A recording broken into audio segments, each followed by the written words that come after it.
امبارح نحن يعني اتفقنا مع بعض، وهي مرت عمي تشرفت لبين الايادي.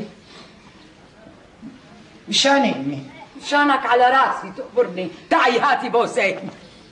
شفتوا ما احلاكم هيك؟ يلا امشي خير. امي الله يخليكي، خلي لي الكاميرا عندك احسن ما تنتتر منا بالسوق يعني. يا على عيني. ونحن مرة رجعتنا بنجيب معنا حلاوة الصرحة وبنجي. ايه تقبر قلبي. يلا خاطرك. مع السلامة مهونة. رضاكي امي. خو امشي خيرو. يلا خاطركم. مع السلامة مهونة. تقبرني هالمشية. تعي فوتي اهلين وسهلين. فوتي اشتقت لك كثير.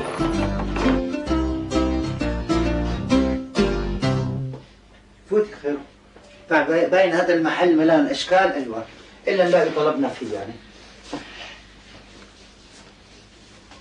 شوفي شو بيعجبك اذا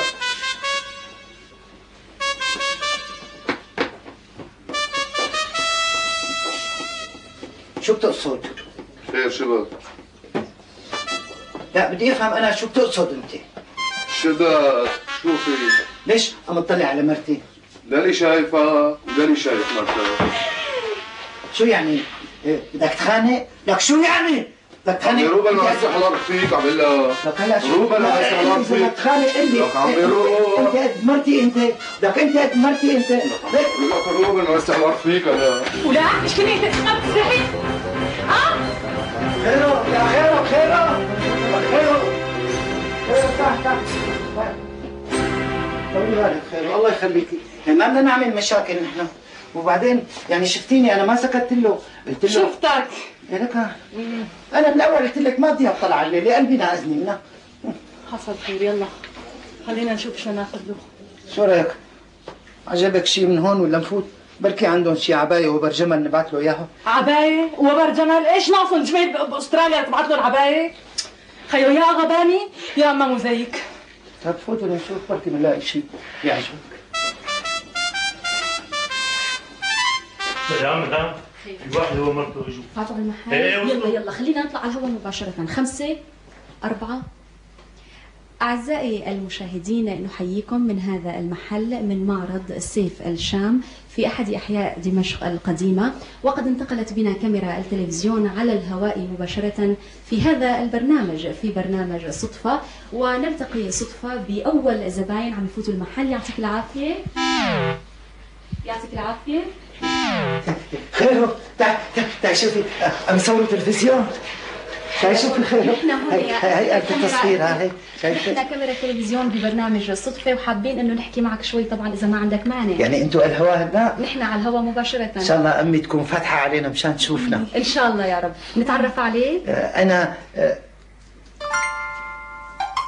نتعرف على حضرتك؟ وحضرتك ست ايمان رحبي؟ ايوه انا ايمان من التلفزيون. نحن هون برنامج صدفه مثل ما قلت لك. نحن على الهواء وحابين يعني اذا سمحتوا ما عندكم مانع ناخذ ونعطي شوي مع بعضنا، نعمل دردشه بسيطه. ما عندك فكره يعني قديش انت احلى من التلفزيون. الله يخليك يا رب. شكرا كثير شكرا كثير لك يا اخ. شو الاسم؟ انا ابو الهنا توكلنا، وهذه جوزتي ام الخير. بس تخلي وجهه نظرك على الكاميرا اذا سمحت. حضرتك مدامته هذا طبعا شيء واضح. شو بتشتغل حضرتك يا اخ ابو الهنا؟ انا بشتغل موظف درجه تاسعه في. خلي بس وجهه نظرك على الكاميرا. موظف درجه أيوة. تاسعه أيوة. في دائره الهوامش الورقيه. اهلا وسهلا. وانا موظفه بالاعلاف. حضرتك موظفه كمان. يا ترى انتم فايتين على المحل لاول مره؟ نعم. شو بدك تشتري؟ في شيء معين حابب تشتريه من المحل؟ نعم، نحن هلا الحقيقه جايين نسوم يعني، لانه جاءنا رساله من سيد رياض ابن خالة جوزتي في استراليا، يريد شغله شرقيه يعني من ريحه البلد. ولشو يا ترى يا اخ ابو الهنا توكلنا مثل ما حضرتك قلت لي ابن خالة زوجتك هاجر لاستراليا؟ يعني احكي، يعني بقدر احكي بصراحه؟ طبعا يا اخ ابو الهنا بدي اياك تحكي بصراحه، يعني خذ كل راحتك بالحديث. يعني اذا حكينا بصراحه حكينا ما عليه مسؤوليه، يعني بقصد انه ما بتقطعوا لنا اياه مثل العاده؟ لا هو اكيد قطع ما في، لانه نحن طبعا ببرنامج على الهواء. إنه موظف مثلي، وتعلمين جيدا أن راتب الموظف لا يكفي، وخاصة في هذا الغلاء، حيث أنه بس إذا سمحت إن نخلي وجهة نظرنا على الكاميرا إذا بتريد. نعم، حيث أنه الأسعار تقفز من يوم إلى يوم، ومشكلته الأخرى أنه ليس عنده بيت، فكان ينتقل كالسعادين من بيت إلى بيت بعقد سياحي، وسمع وقتها أن أستراليا طلبت مهاجرين. أيوة. وهيك خيره مظبوط. أيوة. فقدم طلبا وقبلوه وهاجر إلى أستراليا. طيب يا ترى هو هلا كيف أوضاعه بأستراليا؟ إن أوضاعه العال. يعني هو كثير مبسوط، يعني كثير كويسه اوضاعه، يعني تصوري خيطه انه هونيك هو بيقبض بشهر، بصمد بشهر قد ما كان يقبض هون بسنه من الوظيفه. طيب وحضرتك يا اخ ابو الهنا ما بتفكر انه تسافر على استراليا لعنده، يعني مثلا خاصه انه انت كمان موظف واكيد معاشك ما عم يكفي؟ مو بس أنا موظف، نص السامعين موظفين وبيعرفوا الحقيقة. طيب إذا سمحت لي يا أخ أبو الهنا بهالسؤال، إنه حضرتك ما فكرت تهاجر لعنده على أستراليا؟ شيت ما فكرت. أيوة. يا ريت يا أبو الهنا نسافر، يا ريت. لا يعني كأمل خير، كيف يا ريت؟ يعني نمدي دبر لك محاشي وقبيوات بأستراليا؟ لا يعني أنا ما فهمت عليك، هلا رح بتسافر ولا ما رح بتسافر؟ كلا. طب ليش؟ شو السبب يا ترى؟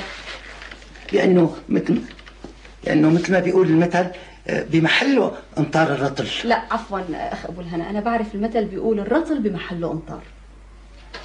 نعم هذا. أيوة. هذا هو. يعني أنا هنا بين أهلي وأحبابي وأصحابي، والغربة صعبة علي. مثلا يعني خذي مثلا أمني. أيوة. أمني التي حملتني 9 أشهر في بطنها، كيف أتركها؟ تخبرني هالطلة يا أبو الهنا. شوفي ما في مناسبة إلا بيجيب سيرتي فيها وبيتحش اسمي، مرضي يقبرني.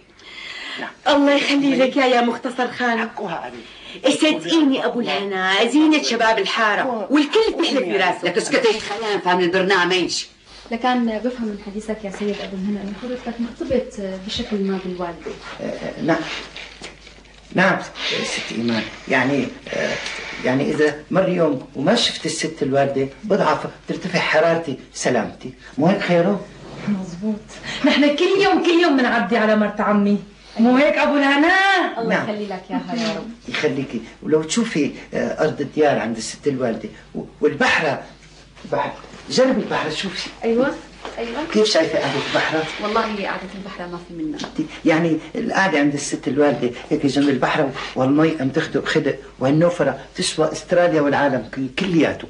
بدك تشرفينا ست إيمان شي يوم لعنا بحضور خير إن شاء الله يا رب، إن شاء الله. تشوفي القعدة جنب النارنجة بترد الروح، وبنعمل منها كل سنة شي قطرميزين مقعود. تقبرني شو مبلضم. انت ما جاب سيرتك، بتضل الام غير شكل. بتكون نسوة. هكذا الأم، والجنة تحت أقدام الأمهات.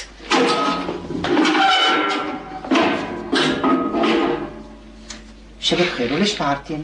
حكيت غلط؟ لا ما حكيت غلط، بس نسيت أمي، ما جبت سيرتها ولا بكلمة. نعم، نتابع. تفضل. ثم إنني كيف أهاجر إلى أستراليا وأنحرم من شوفة حماتي؟ بس عفوا يعني عم يحكي علي، لك إن شاء الله بيسلم هالدم. بنتك نعرته، أبو الهنا ما بيجيب باله هيك شيء، ابني وبعرفه. طيب يا سيد أبو الهنا، أنا هلا بدي أسألك سؤال هو يمكن محرج شوي، إنه أنت بتحب حماتك مثل ما بتحب أمك، يعني بنفس الدرجة بنفس المستوى، شو ممكن تجاوبني؟ يعني أستطيع أن أقول أني أحب الاثنتين، ولكن كل واحدة محبتها شكل. يعني إذا سألت نفسي لماذا تحب حماتك يا أبا الهناء، فأقول أحب حماتي لأنها أم لمرتي. نعم. ولكن يعني ككل الحموات دائما حماتي تبخ قليلا على أمي. نعم. ولكن أيضا امي لا تقصي له تبخ على حماتي كثيرا كثيرا جدا. ان شاء الله هلا وانت عم تبخي علي كمان. انت ما عم تقصري كمان، هذا حكي ابنك. اسمحي لي بالفنجان، هذا الطقم ما بدي اعدمه، بخاف ينكسر لانه جلسي قعدتك مسروق. هاتي لي ركزه دقنك. قلت له لابني ما بدي هالصلحه من اساسها.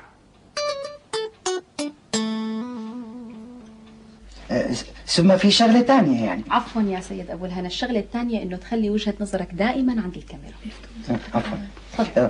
وبعدين في شغله ثانيه يعني مثلا في بحارتنا سمان اسمه ابو اسعد. أيوة. رجال ايوه رجال معدل كثير وعنده دكان. انا لو هاجرت لاستراليا وما ضل معي مصاري عمله يعني بجوع ولا ما بجوع؟ بجوع يا ست ايمان. بينما هنا يعني بروح بنط لعند عمي ابو اسعد وباخذ الدكان كله على الدفتر، لا يردوها عني. رجال معدل كثير ابو اسعد. ابو اسعد رجال معدل كثيرا. نعم. لم اخلصوا. طيب تفضل. ثم انه مثلا يعني مثلا بتاخر عليه بالدفع شهر شهرين. فكرك في شي مره طالبني؟ ابدا. حاجه ابو الهنا، حاجه بكيتي غصب عني يا ابو الهنا، لانك عم تحكي باصلك يا طيب. الناس لبعضها يا ابو الهنا، ونخلي خربي. لانه ما بكون معي مصاري ادفع. سمعان شو عم يحكي عني؟ اللي ما بتستاهل، ما كان حكى عنك هيك. لكن عنده عمي ابو اسعد يعني عنده مشكله صغيره انه كثير بينسى. يعني اوقات بناخذ من عنده كيلو، من كثر من شاغله بيسجله على الدفتر كيلوين. وعلى كل حال يعني جل الذي لا ينسى.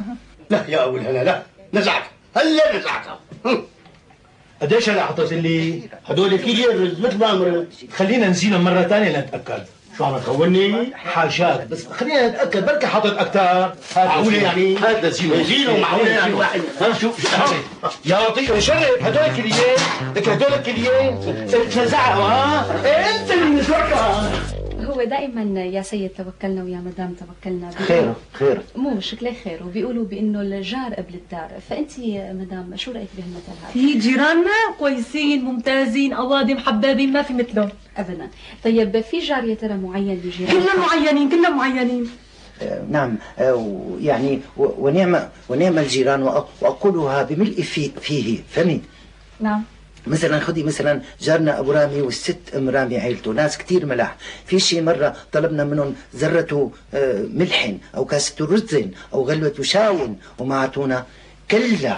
خلص ابو الهنا خلص. شايف قديش ابن حلال هالابو الهنا؟ شايف منظوم هالابو الهنا ما في منه بنوب. بزمتك لك ام رامي كم مره مدحت لك فيه وبمرته كثير. مثلا جارنا ايضا شغله ثانيه على ابو رامي، هو رئيس لجنه البنايه عنا بس بدفعنا كثير بس بيظبطها للبنايه يعني. نعم. وبيظبط حاله بكم قرش بس ما بيحطهم بالبنك لانه هو يعلم انه الفائده حرام. هو ما بيحب الحرام، بيخبيهم مع امه. في ناس يقولوا يعني انه يمكن بده يتجوز على مرته. ليش لا؟ الشرع سمح له ب4. شو عم يخربط هاد؟ وعكس دقيق ام رامي. يا معقول يصدقوا؟ خد تقبرني هاللقمه من ايدي خد. لك من كف ما يعدم. عم قول وين عم بيروح بهالمصاري تبع البنايه، عم بيخبيهم عند امه. وان شاء الله كل جيرانكم لطفة وحبابين مثل ابو رامي. كثير حلو الجار لما بيكون له لهفه على جاره. مظبوط. نعم. كلهم هيك حبابين ولطفة. حتى عندنا جارنا ابو لطفي مرته وفتحيه. خيره طلعي على التصوير.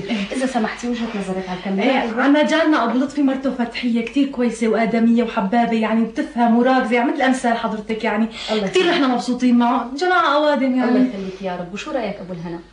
انا رايي مثل راي خيره تمام. بعرف طلع على الكاميرا. وجهه نظرك. ايوه.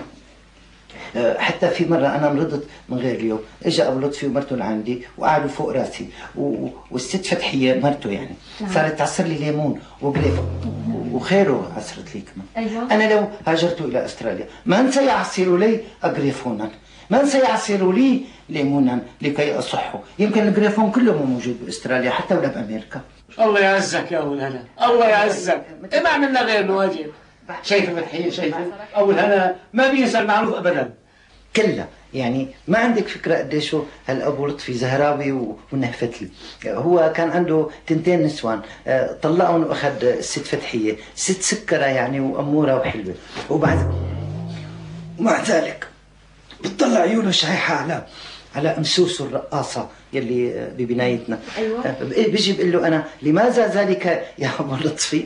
يعني الناس بيقولوا عنك إنك نسونجي، بيقول لي لكان شو بتريد يقولوا عني رجلجي نهفة. أبو الهنا بيخترع قصص على كيفه. ايه بده يتظارف على التلفزيون. يتظارف؟ يتظارف على نفسه، ما يتظارف على حسابي أنا. ايه ولا يهمك ابن عمي، عندي اياك بالدنيا. فتوحتي قشري لي تفاحة.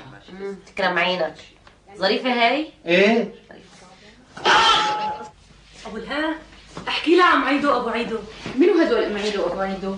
جيراننا. يعني مثلا ابو عيدو انا اذا شي يوم ما شفته الصبح لا يهنئوا لي عيشون، بس بيقولوا عنه يعني انه ما له كلمه بالبيت، لكن المساله ليست كذلك، كلا المساله انه هو ناعم.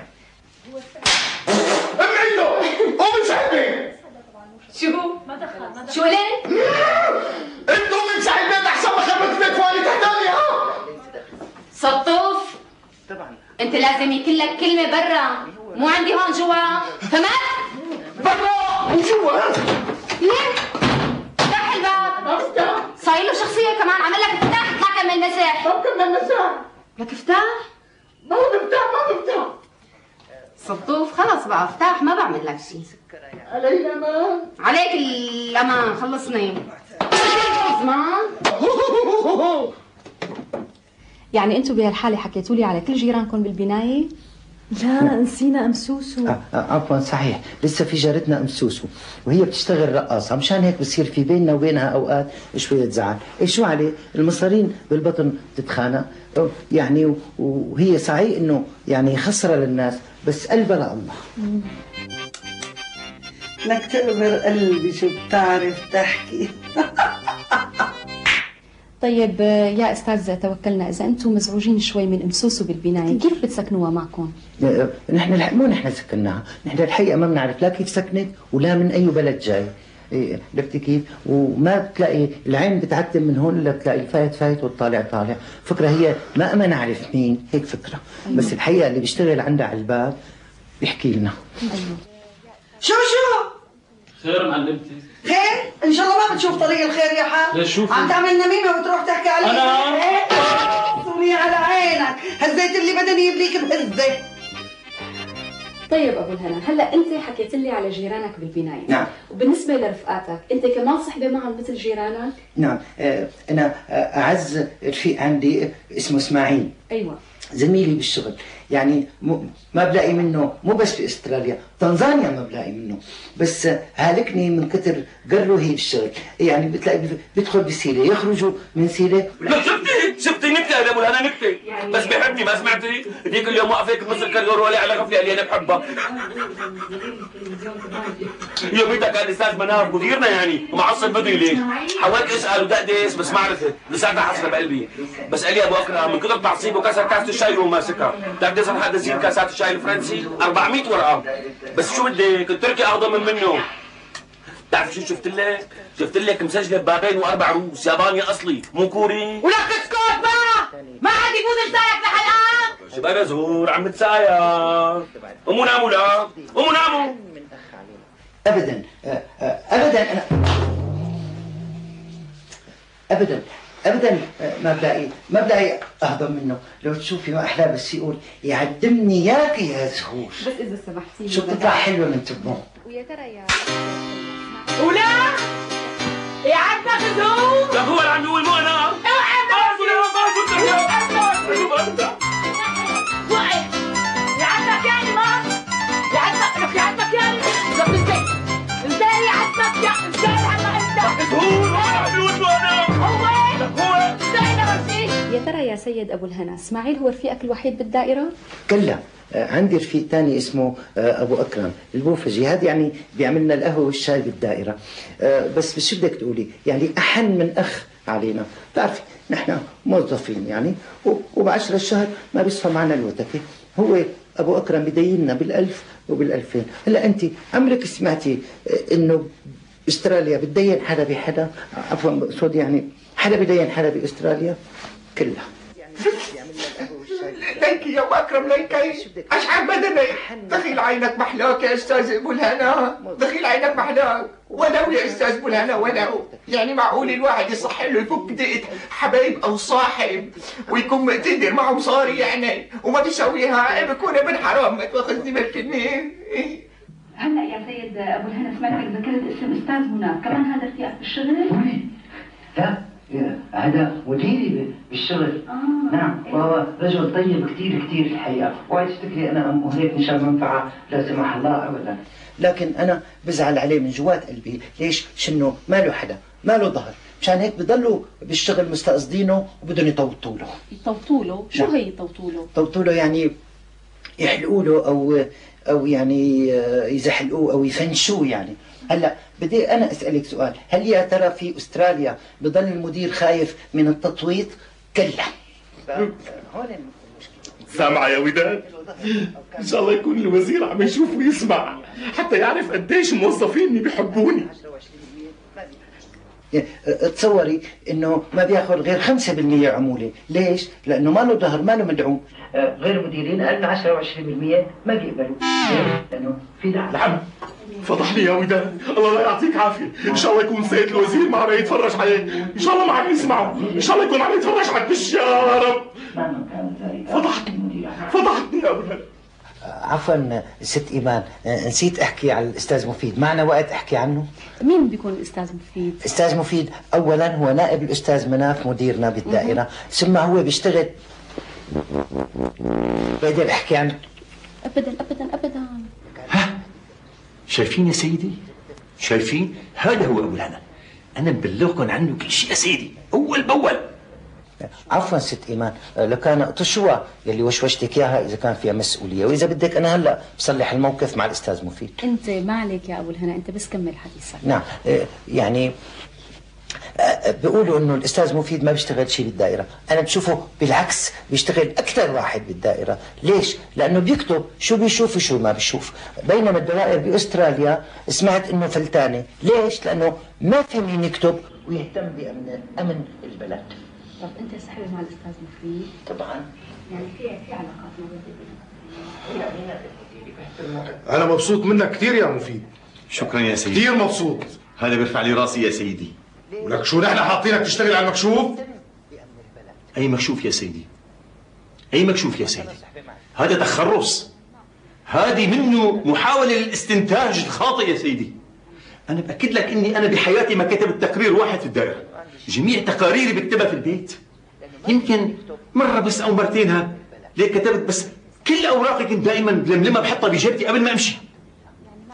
هذا بدل على إنه أبو الهنا يا سيدي صاير خطيرة، وكل التقارير اللي رفعتها سابقا عنه أنا كنت عم حذركم منه.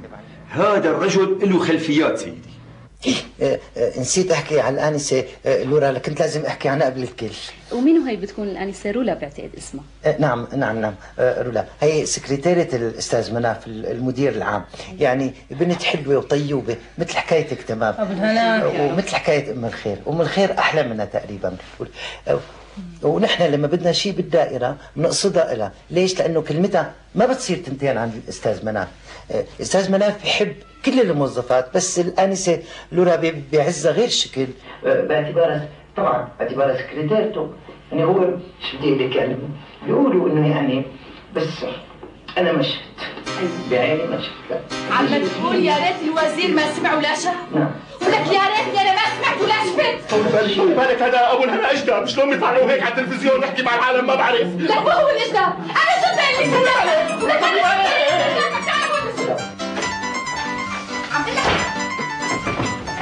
ما بفتح، ماني مطمن، ما بفتح ما بدي خايف. حبيبي شو؟ حبيبي افتح. ايه هلا بفتح. حبيبي منى، قلت لي رولا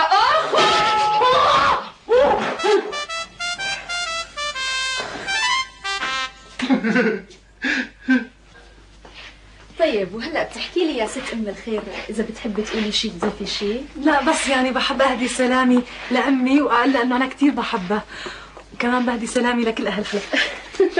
بقى شفتي يا ست ايمان، يعني بعد كل هالاحباب والاصحاب كيف بدنا نهاجر لاستراليا؟ كيف بدنا نعيش هنيك؟ اي والله معكم حق. كم ولد عندكم؟ لسه ما اذن الله.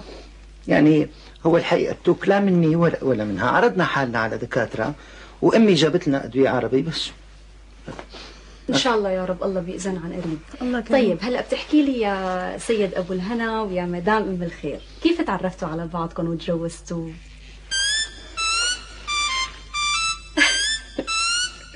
احكي خيره. يحكي؟ يعني بدك تقولي انه امي شافتها هيك صدفه على باب المدرسه. أيوة. ولابسه ثياب الفتوه وحاضنه هالكتب هيك، والدنيا برد كان، حبتها كثير، لحقتها لبيتها وتعرفت على اهلها وخطبت لي اياها وجوزتني اياها ثاني يوم، مو هيك خيره؟ طيب بدون ما تشوفها؟ ايه اعوذ بالله، كيف شوفها؟ ما بصير شوفها، ما شفتها لرابع يوم الدخله، لانه ست ايمان يعني اهلنا اعرف بهيك امور مننا، عرفتي كيف؟ وانا مرضي لامي وما بتزعلها، بتقول لي تجوز هي بتجوز هي، في غير رجال بتقول له امه تجوز هي بتجوز هديك، مو هيك خيره؟ طيب بتحكي لي هلا كيف عايشين؟ كيف مدبرين اموركم؟ في مشاكل؟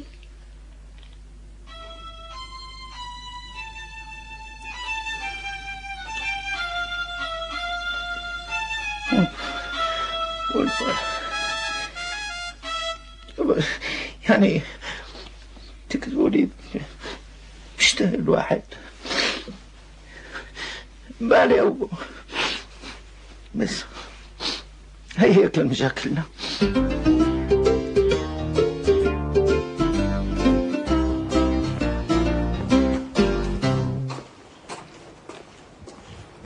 هلا يا اختي قلبيها زعلة.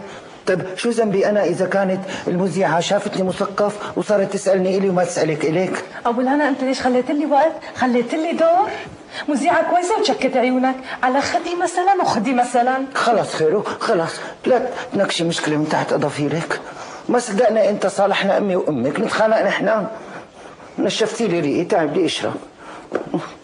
لسه امبارح قفلت لي راسي من اخر مشكله صارت بيناتنا. معلومة ابوي، انت ايش فارقة معك؟ مشيت حالك مع مديرك، حكيت عن مديرك وعن رفقاتك، اما انا معلش خلي مديري يتمقطع فيني. خيرو اجلي هالموضوع للبيت، لانه بحب اقول لك انه الشارع ليس هو المكان الطبيعي لمناقشة قضايا عائلية. مين؟ صدقت حالك مثقف؟ الحمد لله رب العالمين. يعطيك العافية يا أخ. لو سمحت البطاقة العائلية. شو عملنا؟ كنا عم نشرب مي. رجال وست ماشي باخر الليل، بخت متأخر. اعطي له عائلة البطاقة، البطاقة العائلية تبع العائلة، البطاقة بده البطاقة. تفضل.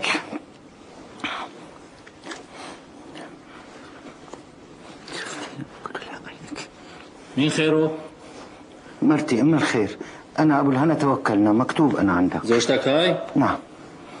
ليش خايف؟ لا بس يعني لانه ما لنا عاملين شيء والشرطه قالوا نوهره يعني. ماشي شرف، يعطيك العافيه. الله يعافيك. تفضلتي؟ هي نتيجه الخناق بالشوارع، شرفي البيت.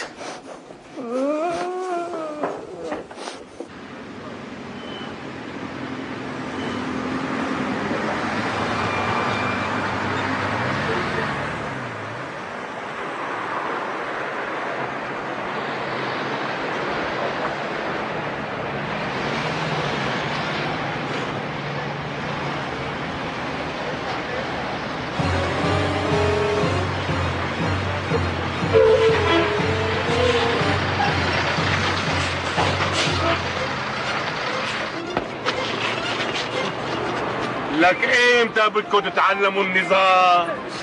تقطيع الشارع من هون ممنوع. يعني شو بصير له الشارع؟ بمقاس شافي اذا قطعناه من هون؟ يلا فوت الضحكة على السيارة امشي. لوين اخذينه؟ لوين بدي اخذه اختي؟ بدي اخذه على الشريطون، اخذه على المقفر. خليها مرتي تجي معنا بس. ابو الهنا ما بقدر اقعد بلاها. ما بسع السيارة. شرف معي. خيرو اركضي لعند امي خليها تتصل بسميحه خانم. اوام الله. شرف معي. خيرو شرف. ابو لانا شغل.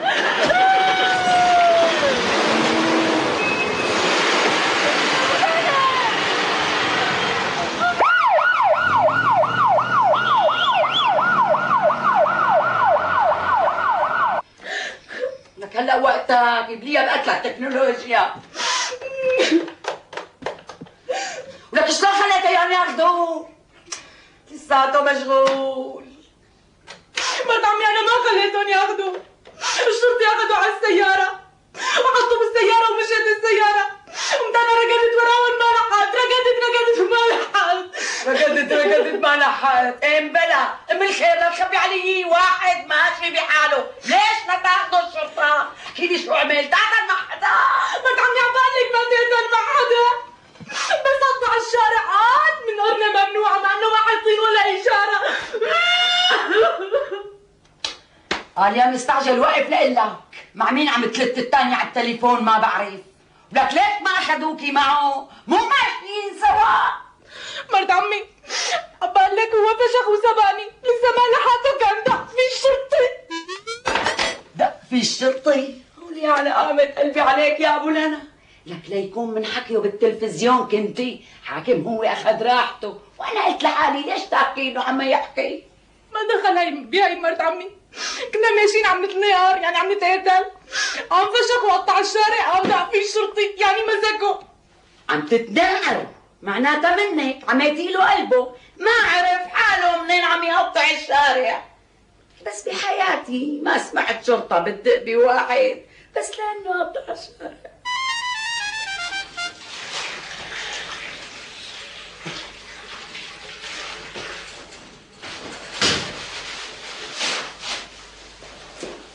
حسبي الله ونعم الوكيل على العلاء. كم خياراي تشيني اخذه للبيت ما في نصيب. تفضل مد ايدك مد ايدك.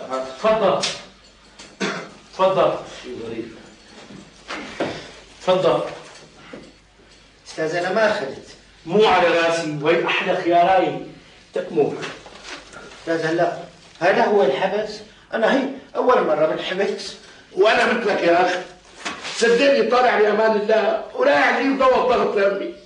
انت حالك بمرق على الدرويشيه بجيب كم كيلو قطايف بنساويهم للمسا بالبيت، وانا عم اقطع الشارع. يا غامر لك الله، دقوا فيني يا اولاد الحلال، يا اولاد العالم، يا اولاد الناس.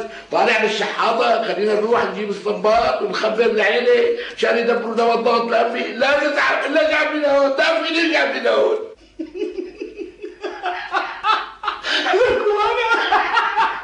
أنا مدير تموين درع، مو شايفيني بالتلفزيون. هذاك اليوم عملوا معي مقابلة، أنا جاي بمهمة بشامبونات الرز، فهمته للشرطي، عرفته على حالي، ورجيته المهمة، لكن هون بالشارع يا أخي ما في حدا لحدا. لك شو اللي متغير؟ شو صاير بالعالم؟ أنا يا أخي صار لي 5 سنين ما أجيت على البلد. حاكمينك بألمانيا ما بتحس بالوقت إنه كله شغل بشغل. لحالي يا رجال شو صار لك؟ شو نسيت اهلك واخواتك؟ حاكم ابي وامي اعطوكم عمرهم 7 سنين. تعيشوا يا اخي تعيشوا. والله اسبوع يا جماعه ما نمت وقلنا عم بيعنوا على بالي. اخذت اجازه وضبيت اغراضي وجيت. ما صار لي 24 ساعه وصل للبلد. رحت لزور قبر امي وابي بمبارك الباب الصغير. وانا طالع دقوا فيني.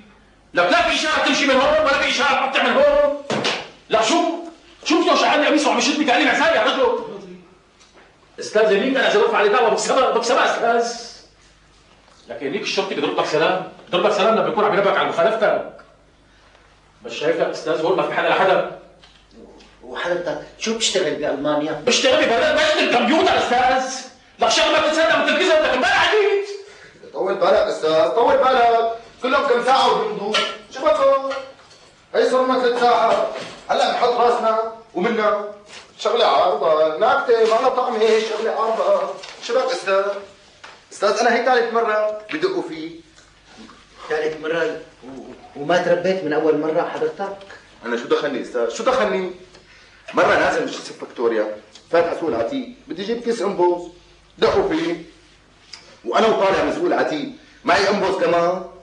طالع هيك على جسم فاكتوريا دقوا فيه، يعني انا وطالع دقوا فيه وانا ونازل دقوا فيه. وهيك ثالث مره كمان فيني بدقوا. يلا شباب فريجات خذوا هاي قانون السير، بلشوا احفظوا. قال الملازم بدي اسمعكم، واللي ما بيحفظ ما بيطلع من هون لحتى يحفظ. سيادة الشرطي انا لا بعرف احفظ ولا بعرف اقرا. يا خلي حدا يحفظك، انا ما دخلني، ما رح تطلع من هون لتحفظ. عود انا بحفظك. وانا بكره مسافر على المانيا، شو بدي فيه لاحفظه هذا؟ المانيا حرستها حزه مديره، انا ما دخلني، اساسا انت خص نص الملازم بده يسمع لك. يلا احفظوا. شباب شوفوا بدكم، انا اول مره ضليت 7 ايام لحتى احفظوا وسمعوا لي. شو الحكي لك؟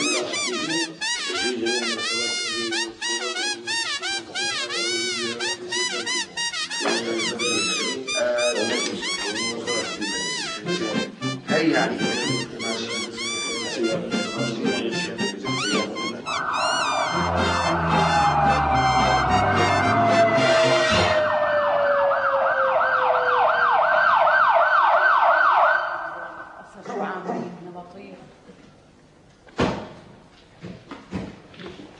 شو عامل؟ شو عامل؟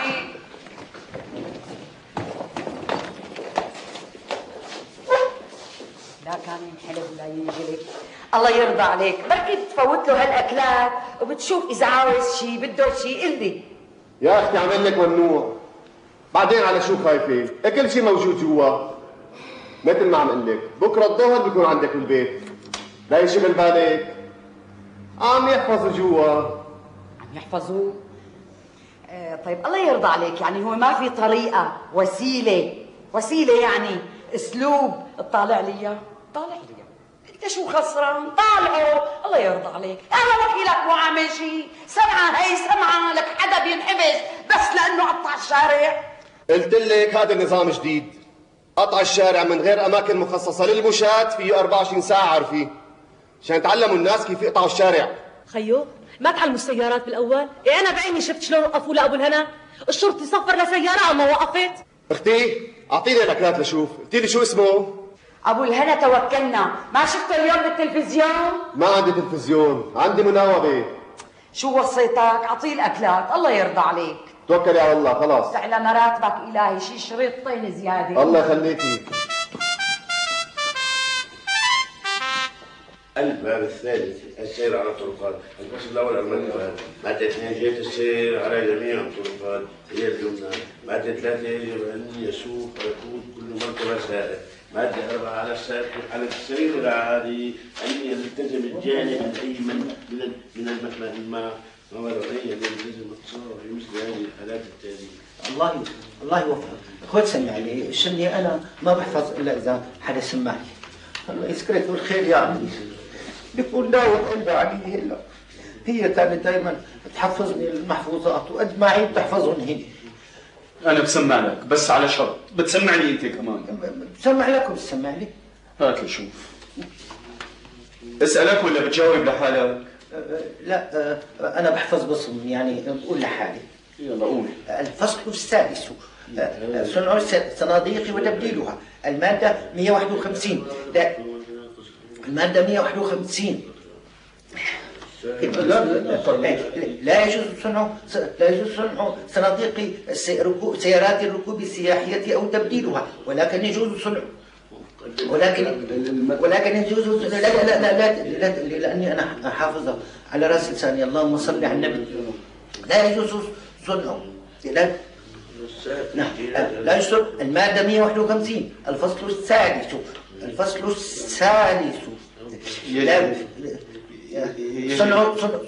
صنع الصناديق وتبديلها. لا يجوز. لا يجوز. لك شغله ما بتتصدق. طب ينبهوني يدفعوني غرامه، اما فوق منها يحبسوني يعطوني كتاب احفظه على الغايب. ايش وانا كمبيوتر؟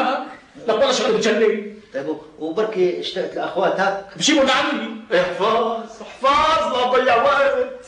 لك بكره ما بيطالعوك. ها هلا اجى دورك. خذ سمعني سير.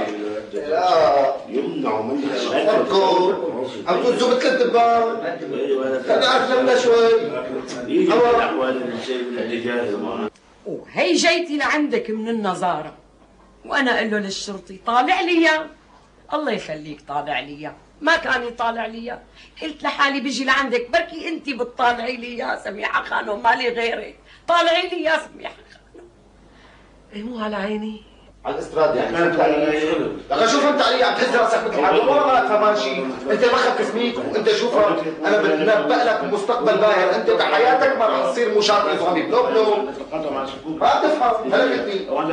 شوف اخي خذ اسالني، انا ما بحفظ بصم، اسالني وانا بجاوبك.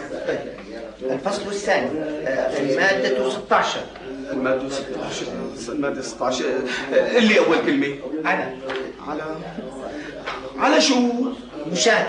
على المشاة. على المشاة السير على الأرصفة والتقيد بالإرشادات التي تعين الأماكن المخصصة لاجتيازهم هذا الطريق، وعليهم ألا يقدموا على اجتياز الطريق قبل التأكد من عدم وجود أي خطر. شلون محفوظة؟ برافو عليك حافظة وصل. المادة 17. استاذ زكاة عيونك في شغله هون سمعنا انت حاجه تبربر، رح نحكي مع الاستاذ. استاذ خليك معي بس شوي استاذ، في شغله هون ما عم تركب مخي، انا بدي افهم بس يعني شو دخل الايمان بقانون السير؟ هون استاذ شو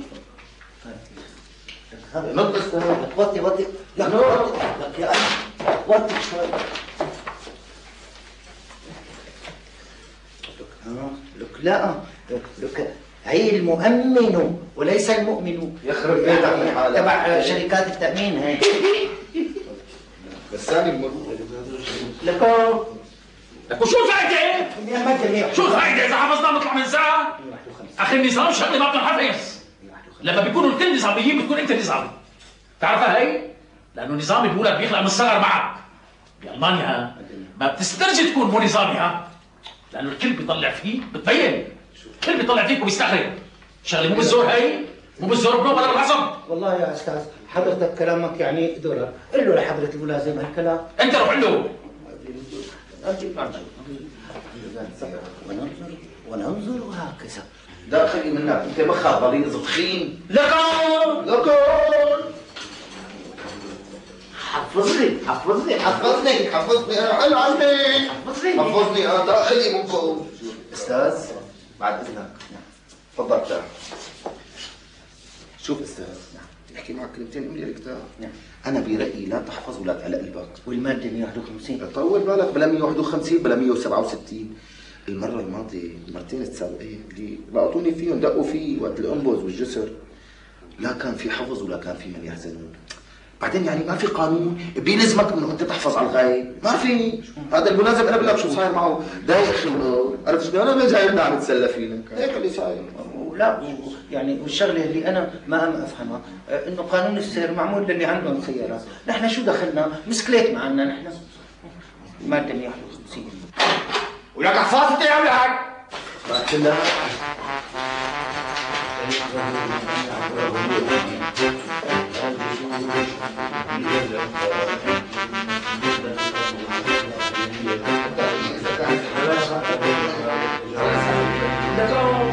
شغل فكري شغل بالي، دق ولاقي مشغول دق ولاقي مشغول.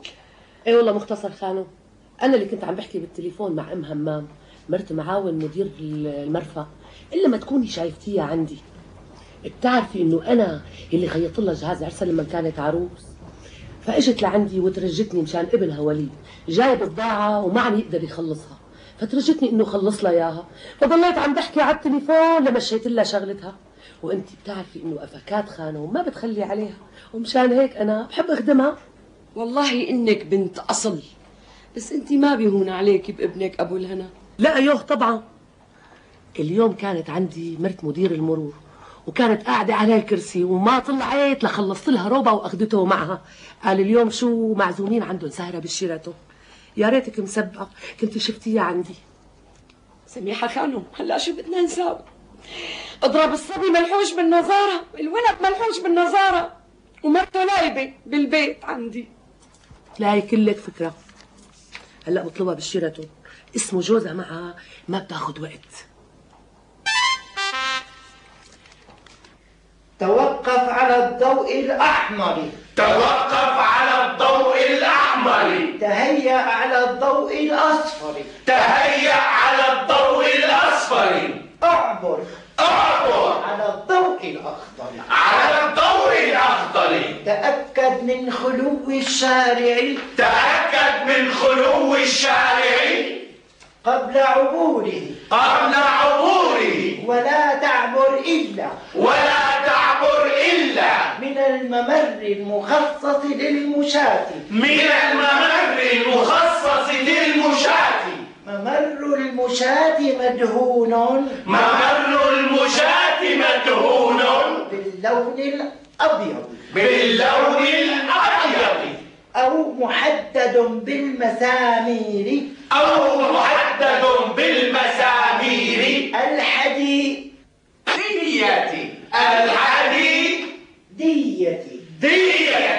ولا تعبر إلا هلا توكلنا. أنا أستاذ. أنت امشي قدامي. إفراج. ورفقاتي أستاذ حفظوا. لك شو دخلك أنت؟ امشي قدامي. تذكروا الحديدية. حفظوا أستاذ.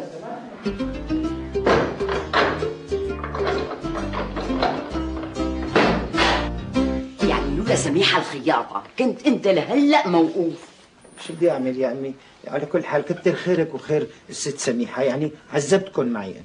بدك تقبرني انت بالاصل ما بتخالف، شلون هلا خالفت؟ مو قصدي يا امي، كنت ماشي انا وخيره، عصبت منها وشردت. شردت ولا عملت لك قلبك؟ تقبرني ابقى دير بالك، امشي على الحمراء ووقف على الخضراء. اصلا امي هن يعني علمونا قانون السير وحفظونا اياه. تقبرني ابو الهنا، حدا بالشغل دري انك انت كنت موقوف؟ لا امي، ما حدا دريش اني ما قلت لحدا لحتى ما يقولوا عني صار ابن حبوس. بنشمس بعدين، عرفت كيف امي؟ تقبرني. يلا خاطرك. كلك ضرب زينة ياي. لا امي هلا حتصير الدنيا المغرب ودوبني الحق روح اخذ اسماعيل ونروح على التمسايه، وبعدين برجعتي بمر على الصيدليه وبجيب لك الدواء. يلا رضاك يا امي. خذ تقبرني. مع السلامة.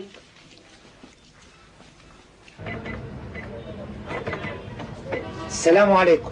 اهلا. عليكم السلام. اهلا وسهلا. الرشيدة عندك؟ يا عيني. الاول موجود بس الثاني مو موجود. مفقود يعني؟ لا مو مفقود، بس خالص من عندي. في صيدليه على الرصيف الثاني من الشارع. بتريد اعطيك باقي روشيتا؟ لا شكرا، تفضل اخذها كلها مع بعض. على عيني. شكرا. السلام عليكم. عليكم السلام.